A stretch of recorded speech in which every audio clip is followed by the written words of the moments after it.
Hey Jean, here's that last question. So the way you'd want to set it up is thinking about, okay, me and my friend, we're pulling with these two different forces. We're looking for the angle between us. We have a 134 pounds of force and a 120 pounds of force, and we're pulling against this beast in CT who can pull with 245 pounds of force. Now, what we have to recognize here is that CT is an equilibrium, right? We need to figure out the resultant, right? How much we are actually putting into this. So our resultant is coming out in the exact opposite direction, right? 180 degrees away, but with the exact same magnitude of what's happening in that other direction. So we need our resultant to be larger than CT pulling in the other direction. So we need this to be at least 245 pounds, if not bigger. So this is when we draw our little parallelogram, right? The same one that we've been drawing for all of these resultant questions. We can either add our friend's 120 to ours or our 134 to our friends, but this is essentially a side triangle, right?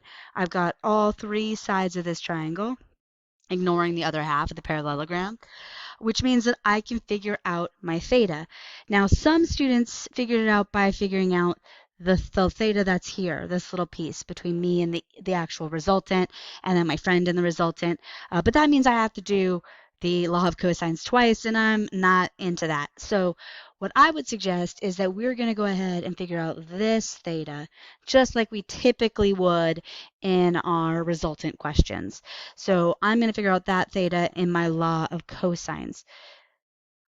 Now, the alternate form of the law of cosine, since we're looking for an angle, if we have a side, this is the one we should be using, tells us that cosine of, say, angle A is equal to b squared plus c squared minus a squared all over 2bc.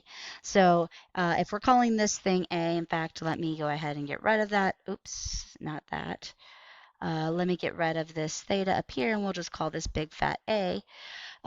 We know this is little a, and then it doesn't matter which of these is b and c because we do the same thing with both of them. So this is going to be 134 squared plus 120 squared minus our 245 squared all over 2 times 134 times 120.